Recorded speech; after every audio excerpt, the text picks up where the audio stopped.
Dear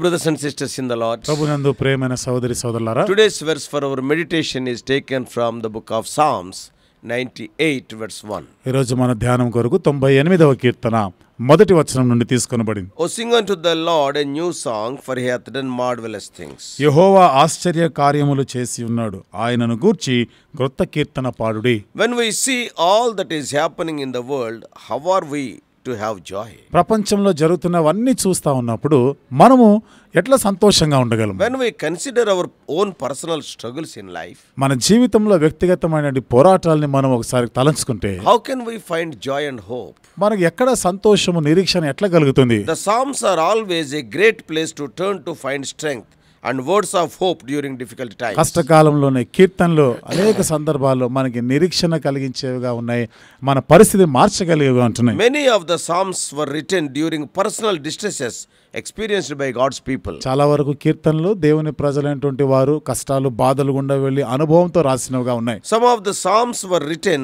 after the nation of Judah was invaded. కొన్ని కీర్తనలు యూదా రాజ్యంపైకి దండెత్తి వచ్చిన సందర్భంలో రాసినారు. Oh, when they were captured and carried away into captivity at the hands of the foreigners. వారు చెరపట్టబడి ఆ అన్య దేశస్తులు వచ్చి వాళ్ళని పట్టుకొని పోయిన ఆ సందర్భంలో రాసినారు. The Psalms become God's book of hope to his people. కీర్తనలు దేవుని ప్రజలైనటువంటి వారికి దేవుడిచ్చే నిరీక్షణ పుస్తకంగా ఉండింది. Before we look at the meaning of Psalm 98, 98వ కీర్తన యొక్క భావాన్ని మనం చూడక ముందు, and before we see how it can help us today, ఇది ఈ రోజు మనకి ఏ విధంగా సహాయపడగలుగుతుందో చూడక మునుపు I want you to notice how often the Psalm calls for joy and singing. కీర్తన ఎన్ని పర్యాయాలు సంతోషంగా గానం చేయడి కీర్తన పారుని ఎన్ని పర్యాలు రాయబడింది మనం చూడాలని Verse కోరుతున్నాం. 1 reads like this. మొదటి వచనంలో ఈ విధంగా రాయబడింది, Sing to the Lord. యెహోవాను గూర్చి పాడుడి. And verse 4, నాలుగవ వచనంలో make a joyful noise, sing praises, break forth into joyous song. యెహోవాను బట్టి ఉత్సాహించి ఆర్భాటంతో సంతోష గానం చేయుడి, కీర్తనలు పాడుడి. Verses 5 to 6, 5 నుండి 6 వచనాలు, and it repeats these calls for joyous songs and joyful noises. స్తోత్ర గీతము పాడి సంగీత స్వరముతో గానం చేయాలి. And verse 8, 8వ వచనం, to clap the hands and sing for joy together. కాబట్టి మనం చప్పట్లు కొట్టి ఆయన సన్నిధిలో మనం ఉత్సాహ గానం So చేయాలి. the point of this psalm is for his people to sing and have joy. ఈ కీర్తనకు ఉద్దేశం ఏమిటంటే తన ప్రజలైనటువంటి వారు సంతోషముతో కీర్తనలు పాడాలి. So how is this possible? ఇది ఎట్లా సాధ్యమవుతుంది? How can we have joy in a world that seems to be crumbling down into its very foundations? ఎటు చూసినా కానీ లోకంలో అంతా కూడా మనము కురింగిపోయేటువంటి కుప్పకుప్పల పరిస్థితిలో చూస్తూ ఉండగా ఎట్లా మనం కీర్తన పాడగలం? So let us read Psalm 98 and consider the Lord's answer. 98వ కీర్తన మనం చదువుతూ దేవుని యొక్క జవాబు ఏమిటిదో మనం చూద్దాం. So three important things we are going to see. 3 ప్రాముఖ్యమైన సంగతులను ఇప్పుడు మనం చూద్దాం. In first 3 verses, మొదటి 3 వచనాల్లో we can see the Lord as the sovereign savior. దేవుడు సార్వభౌమ అధికారం గల రక్షకుడుగా మనకు కనబడుతున్నాడు. So first the instruction given in verse 1 is, మొదటి వచనంలో ఇవ్వబడిన సూచన ఏమిటిదంటే, sing to the Lord a new song.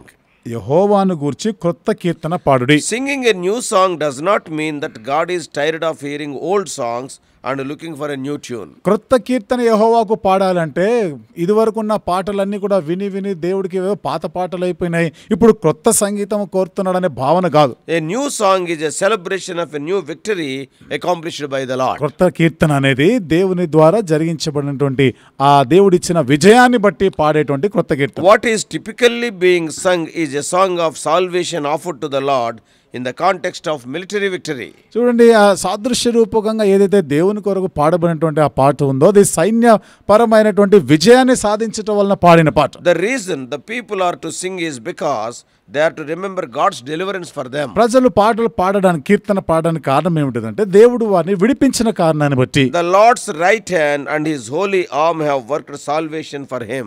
యెహోవా యొక్క దక్షిణ హస్తము ఆయన పరిశుద్ధ బాహువు వారికి రక్షణనిచ్చింది. I love this declaration.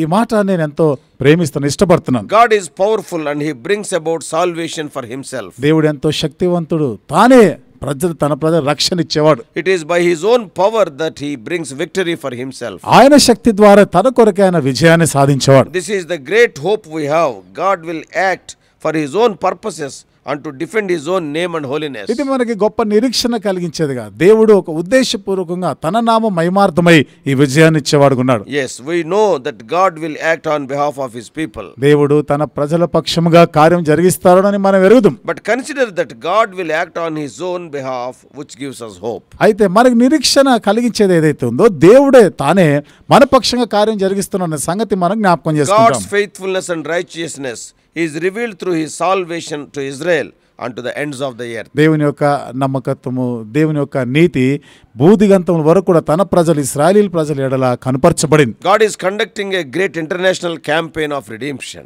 దేవుడు ఎంతో గొప్ప అంతర్జాతీయమైనటువంటి ఒక సంగతిని ఆయన విమోచన కార్యాన్ని ఆయన జరిగిస్తా ఉన్నాడు. God remembers his steadfast love. దేవుడు తన యొక్క నిలకడైనటువంటి ప్రేమని జ్ఞాపకం He చేసుకుంటున్నాడు. remembers his faithfulness at this is our hope today. ఈ దినాన్న ఆయన ఒక విశ్వాస్యతని జ్ఞాపకం చేసుకున్నాడు. ఇదే నేటి దినం మనకు నిరీక్షణగా ఉంది. God's people are continuing to sing a new song. దేవుని ప్రజలైన వారు ఎడతెగక కొత్త కీర్తన పాడుతూ ఉండాలి. You can read Revelation chapter 5 verses 8 to 10. ప్రకటన గ్రంథం 5వ అధ్యాయం 8 నుండి 10 వచనాల్లో మీరు చదవచ్చు. Revelation 14 first 3 verses. ప్రకటన గ్రంథం 14వ అధ్యాయం మొదటి 3 వచనాల్లో చదవచ్చు. Yeah, notice the message of the new song in the book of Revelation is the message of victory and salvation. ప్రకటన గ్రంథంలో కొత్త కీర్తన మీరు గమనిస్తే అది విజయానికి రక్షణకి ప్రతీకగా చూస్తున్నాం. By the blood of the lamb God's people have been ransomed. Verse 5 chapter 5 verse 9. 5వ అధ్యాయం 9వ వచనంలో మనం చదువుతున్నాము, మా దేవుడు తన గొర్రెపిల్ల రక్తము ద్వారా ప్రాయశ్చిత్తం జరిగించటం And వలన. secondly, రెండవది by the blood of the lamb the people are redeemed. 14:3. 14వ అధ్యాయం 3వ వచనంలో గొర్రెపిల్ల రక్తం వలన తన ప్రజలు విమోచించబడినారు. And they are made kingdom of priests to the Lord. వారు దేవునికి ఒక రాజ్యముగాను యాజకులుగాను చేయబడ్డారు. God's victory is our victory. దేవుని యొక్క విజయమే మన విజయం. God acting for his benefit is our benefit. దేవుడు తన ప్రయోజనం కొరకు జరిగించేదే అది మన ప్రయోజనంగా For ఉంటుంది. us, we look at God's deliverance from our sins when we see the cross. మన మాటకు వస్తే సిలువ వైపుగా మనం చూసినప్పుడు మనకి దేవుడు విజయాన్ని ఇచ్చేవాడుకున్నాడు, Of deliverance. విడుదల ఇచ్చేవాడుకున్నాడు. And our hope in difficult times is the knowledge of God's deliverance. కష్టకాలం మన నిరీక్షణ ఏమిటిదంటే దేవుడు మనకిచ్చిన విడుదల. And he has revealed to the earth through the crucifixion and resurrection of Jesus. ఈ లోకానికి యేసు ప్రభు వారి యొక్క సిలువ మరణం పునరుత్థానం ఆయన బయలుపరిచారు. We sing by faith in the midst of distress. మనం బాధల్లో కూడా విశ్వాసం బట్టి కీర్తన పాడుతుంటాం. Because we rest in the joy of salvation accomplished by the Lord. ఎందుకనగా ప్రభు జరిగించిన రక్షణ ఆనందంపై మనం ఆధారపడి ఉంటున్నాం. Now we read it in Romans 8th chapter first 4 verses. రోమీయులకు రాసిన పత్రిక 8వ అధ్యాయం మొదటి 4 వచనాల్లో మాటలు In చదవచ్చు. the days of despair and hopelessness, మరి ఎంతో కృంగిపోయి నిరీక్షణ లేనటువంటి ఆ పరిస్థితిలో think of God's love for you.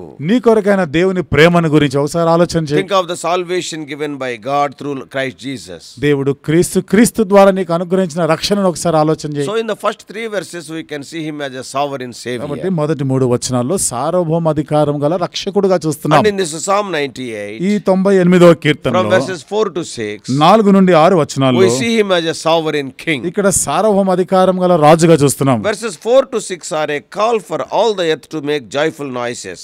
4 నుండి 6 వచనాల్లో సర్వలోకమంతా కూడా సంతోషంతో ఉత్సాహ గీతం పాడాలని They కోరబడుతున్నారు. should sing praises to the king the Lord. వారు ప్రభు అయిన రాజునకి వారు స్తుతి గీతములు పాడాలి. Notice again that our worship is to be joyful. మరలా ఇక్కడ గమనించండి, మన ఆరాధన అనేది ఎంతో సంతోషంతో ఉండాలి. Our worship is not to come from a feeling of obligation but from joy in our heart. మన యొక్క ఆరాధన అనేది మన యొక్క అనుభూతులను బట్టి ఏదో తప్పదు కదా చేయాలని కాదు, హృదయాంతరంగం నుండి సంతోషంగా చేయగలిగేదిగా ఉండాలి. Because Lord is king. ఎందుకనగా దేవుడు రాజై ఉన్నాడు, Our God reigns. మన దేవుడు ఏలుతా ఉన్నాడు. The picture of God as king over all the earth is the second reason we can have joy in the midst of distress and fear. మనం ఎంతో భయము కృంగుదల్లో మనం సంతోషంగా ఉన్న కారణము దేవుడు సర్వభూమికి ఒక రాజుగా ఒక చిత్రంగా మనకు చూపిస్తున్నాడు. God is ruling. దేవుడు ఏలుతా ఉన్నాడు. God rules over the earth. దేవుడు సర్వలోకమును ఏలుతా Yeah, ఉన్నాడు. Daniel chapter 2 from verses 20 2:22. దానియేలు గ్రంథం 2వ అధ్యాయం 20 నుండి 22 వచనాల్లో మనం చూడొచ్చు. Daniel chapter 4,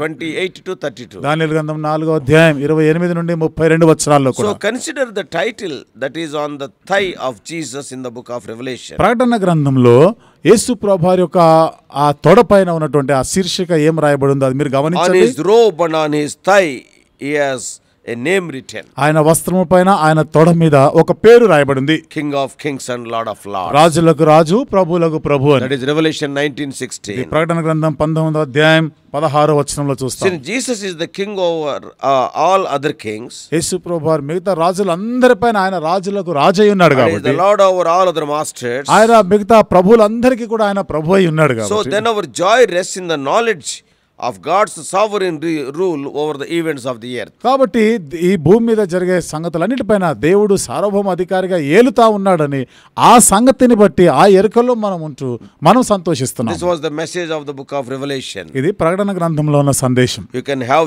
joy and comfort in the knowledge that Jesus is king and Jesus rules over the earth. యేసు ప్రభు రాజు అయి ఉన్నాడు, భూలోకాన్ని ఏలుతున్నాడని ఈ సంగతి తెలుసుకోవటం బట్టి సంతోషిస్తున్నాం. And thirdly, మూడవది, he is not only sovereign savior, ఆయన సార్వభౌమాధికారి గల రక్షకుడు మాత్రమే not కాకుండా only sovereign king. ఆయన సార్వభౌమాధికారి గల రాజు మాత్రమే కాకుండా Verses 7 to 9, 7 నుండి 9 he వచనాల్లో is the sovereign judge.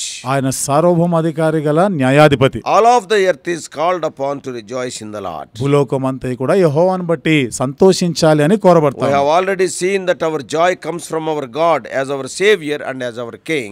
మన యొక్క సంతోషము ప్రభువు యొద్ద నుండే, ఆయన మనకి ప్రభువుగాను రక్షకుడుగా ఉండటం బట్టి వస్తుందని ఇంతకు ముందే చూసినాం. But we also see in verses 7 to 9 అయితే 7 నుండి 9 వచనాల్లో మనం ఇంకా చూస్తే that we have joy in distress because God is the judge. మన కృంగుదల్లో కూడా సంతోషంగా ఉండడానికి కారణము దేవుడు మనకి న్యాయాధిపతి అయి ఉన్నాడు. Notice this in verses 8 and 9. 8, 9 వచనాల్లో ఈ మాట గమనించండి. Let the hills sing for joy together before the Lord, for he comes to judge the earth. He will judge the world with righteousness and the peoples with equity. ఆయన సన్నిధిని నదులు చప్పట్లు కొట్టునుగాక, కొండలు కూడి ఉత్సాహ ధ్వని చేయునుగాక, భూమికి తీర్పు తీర్చుటకై, నీతిని బట్టి లోకమునకు తీర్పు తీర్చుటకై, న్యాయమును బట్టి జనములకు తీర్పు తీర్చుటకై యెహోవా వేంచేసి ఉన్నాడు. The judgment of the Lord is the occasion for joy. దేవుని యొక్క తీర్పు అనేది సంతోషించడానికి అదొక సందర్భమైంది. Jesus will judge the world. యేసు ప్రభువారి సర్వలోకమునకు తీర్పు తీర్చనే ఉన్నాడు. Sing of the coming judgment day. కాబట్టి రాబోయేటువంటి ఆ తీర్పు దినాన్ని బట్టి నువ్వు కీర్తన పాడాలి. Oh, look forward to the return of Jesus. యేసు ప్రభువారి యొక్క రాకడ కొరకు ఎదురు చూడాలి. Jesus will make things right. యేసు ప్రభువారి సంగతులన్నీ కూడా సరైనదిగా We చేసేవాడు. find joy and hope in the judgment of the Lord. దేవుని యొక్క న్యాయమైన తీర్పులను బట్టి మనం సంతోషిస్తా ఉన్నాం. Listen to some of the New Testament expressions of this truth. ఈ సత్యానికి సంబంధించి క్రొత్త నిబంధనలో కొన్ని వ్యక్తీకరణలు మనం You చూస్తాం. can read 1 Thessalonians తెస్సలోనికీయులకు రాసిన మొదటి పత్రికలో చూడొచ్చు. chapter 2, 13 to 16. 2వ అధ్యాయం 13 నుండి 16 వచనాల్లో, 2 Thessalonians తెస్సలోనికీయులకు రాసిన 2వ పత్రిక 1st chapter మొదటి అధ్యాయం 5 to 12. 5 నుండి 12 వచనాల్లో, Many times when we are subjected to injustice in this world, అనేక పర్యాయాలు ఈ లోకంలో మనం అన్యాయానికి గురైనప్పుడు and we will be having the hope that the Lord will judge one day correctly. ఒక దినాన్న దేవుడు న్యాయమైన విధానంలో తీర్పు తీరుస్తాడు అనేటువంటి నిరీక్షణ మనకు ఉంటుంది. And many times we spell it. అనేక పర్యాయాలు అది నోటితో చెప్తాం కూడా. Oh, మాట when we are subjected to injustice, మనకి ఎంత అన్యాయం జరుగుతా ఉన్నప్పుడు immediately we will tell, okay, the Lord is seeing. వెంటనే మనం చెప్తాం కదా, దేవుడు చూస్తున్నాడులే. One day the Lord is going to judge rightly. ఒక దినాన్న దేవుడు న్యాయమైన విధానంలో తీర్పు He is the తీరుస్తాడు. righteous judge. ఆయన నీతిగల So న్యాయాధిపతి. this is a wonderful quality of the Lord. కాబట్టి మన దేవుడికున్న మరొక అద్భుతమైన లక్షణం ఇది. When it comes to your enemies, నీ శత్రువుల మాటకు వస్తే God will right the wrongs you have experienced. Whatever wrongs you have experienced, God will see it right. నీ జీవితంలో ఏమేమి తప్పుగా జరిగి ఉన్నాయో వాటన్నిటి కూడా సరైనగా చేయగలిగిన వాడు దేవుడు. When it comes to the world's evils, చూడండి, ఈ లోకంలో ఉన్నటువంటి ఆ దుష్టత్వాన్ని చూసినప్పుడు, కీడు చూసినప్పుడు, says the things like terrorism and ISIS activities, ఉగ్రవాదము, ISIS తీవ్రవాద కార్యకలాపాలు లాంటివి God is చూసినప్పుడు, the righteous judge and he will judge them according to their deeds. దేవుడు నీతిగల న్యాయాధిపతి కాబట్టి వారి క్రియల ప్రకారముగానే ఆయన తీర్పు తీరుస్తాడు. The world seemed to collapse in the first 3 centuries as Christians were being killed for their love for the Lord. మొదటి 3 శతాబ్దాల్లో మనం చూస్తే క్రైస్తవులు ప్రభు కొరకైన ప్రేమను బట్టి ఎంతో దారుణంగా వాళ్ళు చంపబడ్డారు కాబట్టి లోకం ఎంతో కూలిపోయిన స్థితిలో మనం But చూస్తున్నాం. God judged those evil doers. అయితే దేవుడు ఈ కీడుని, చెడు చేస్తున్న వారికి తీర్పు తీర్చినాడు. We may be entering another time of global distress.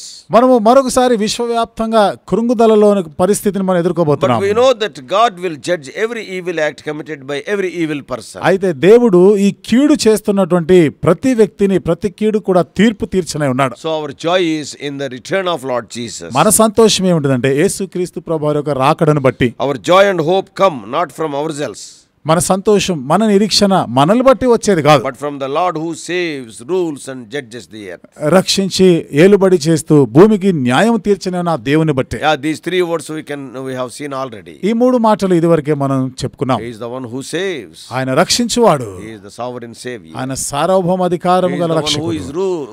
who rules. ఆయన ఏలుబడి He is చేస్తున్నవాడు. the sovereign king. సార్వభౌమాధికారం గల రాజు. And he judges.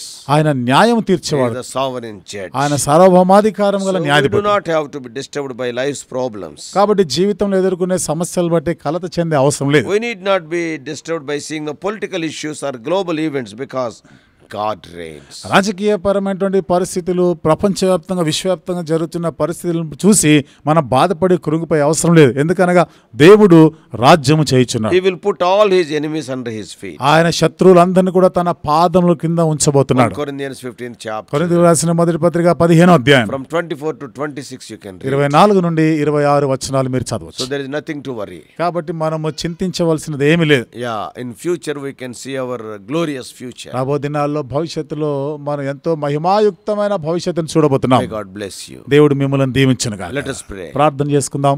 Loving heavenly Father, ప్రేమగల మా పరలోకపు తండ్రి, our gracious God, కృపగల మా దేవా, Lord, we thank thee for this Psalm 98. దేవా 98వ కీర్తనను బట్టి మీకు వందనం In the చెల్లిస్తున్నాం. first few verses we have seen three important qualities of thine. మొదటి కొన్ని వచనాల్లో ప్రభు మీకున్న కొన్ని ప్రాముఖ్యమైన లక్షణాలను చూసినాం. Thou art a sovereign savior. నువ్వు సార్వభౌమాధికారం గల Thou రక్షకుడు, art a sovereign king. సార్వభౌమాధికారం గల రాజువి, Thou art a sovereign judge. సార్వభౌమాధికారం గల న్యాయాధిపతి. As thy children, when we go through distresses and despairs, నీ పిల్లలంగా మేము కృంగుదల బాధలు గుండా వెళ్తున్నప్పుడు as human beings, there is every possibility for us to be discouraged. మానవులంగా ప్రభు మేము ఎంతో నిరుత్సాహపడేటువంటి ఆస్కారం ఉంది. But this psalm gives us wonderful hope. అయితే ఈ కీర్తన ఎంతో అద్భుతమైన నిరీక్షణ Day కలిగిస్తుంది. is going to come that thou art going to judge righteously. ఒక దినం రాబోతుంది, నీతితో ప్రభు నువ్వు న్యాయంతో తీర్పు తీర్చనే ఉన్నావు. Help us to wait for that day. ఆ దినం కొరకై వేచి ఉండేదానికి సహాయం Help us చేయి. to prepare for that day. ఆ దినం కొరకై సిద్ధపడడానికి సహాయం చేయి. Help us to meet our Lord Jesus. మా ప్రభు అయిన యేసుక్రీస్తుని మేము సంధించడానికి సహాయం చేయి. Keeping the future in view, we may lead our lives in this world. భవిష్యత్తుని దృష్టిలో పెట్టుకొని ఈ లోకంలో మా జీవితాన్ని కొనసాగించడానికి సహాయం చేయి. Bringing all of us in under the sprinkling of thy precious blood. O Lord, we do pray in the eternal name of our Lord and Savior Jesus Christ. మమ్మల్ని అందరినీ కూడా మీ యొక్క ప్రశస్తమైన రక్త ప్రోక్షణ కిందకు తెచ్చుకుంటూ యేసుక్రీస్తు ప్రభువారి యొక్క శాశ్వతమైన నామంలో ప్రార్థించి వేడుకుంటున్నాము తండ్రి. Amen.